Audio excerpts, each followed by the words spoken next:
J'écoutais tout à l'heure sur BFM TV, enfin des émissions économiques, et il m'a semblé qu'il était raisonnable de proposer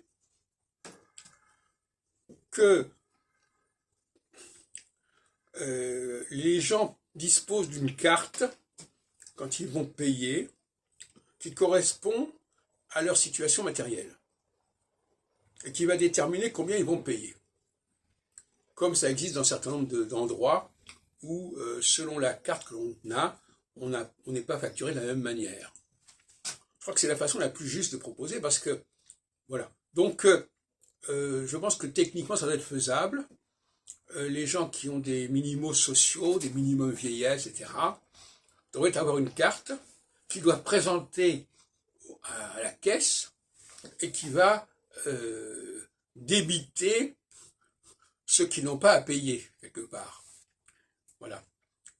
Tout comme il y a aussi les cartes de fidélité qui permettent aussi d'avoir ça. Alors ça peut être aussi un débit qui donne une cagnotte, ça peut aussi être, il y a différentes formules possibles. C'est ça qui serait un peu plus de justice sociale, en tout cas. Alors, justement à propos de justice sociale, je pense que nous sommes dans la période d'équinoxialité. Nous ne sommes pas encore dans la période d'équinoxialité. Enfin, nous avons été, nous ne sommes plus actuellement, nous allons l'être à nouveau dans 2-3 ans. C'est une période qui développe la lutte des classes.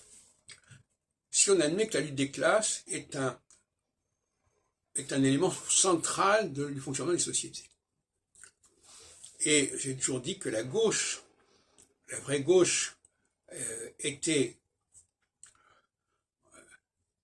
marquée par cette phase équinoxiale, mais c'est tout simplement parce que justement elle reconnaît la lutte des classes. Elle reconnaît qu'il y a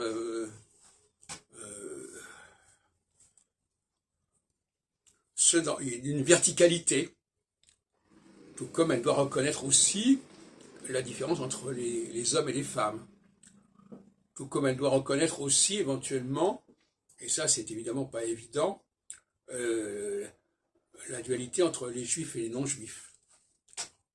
Ça, ce sont des grands thèmes de l'équinoxialité.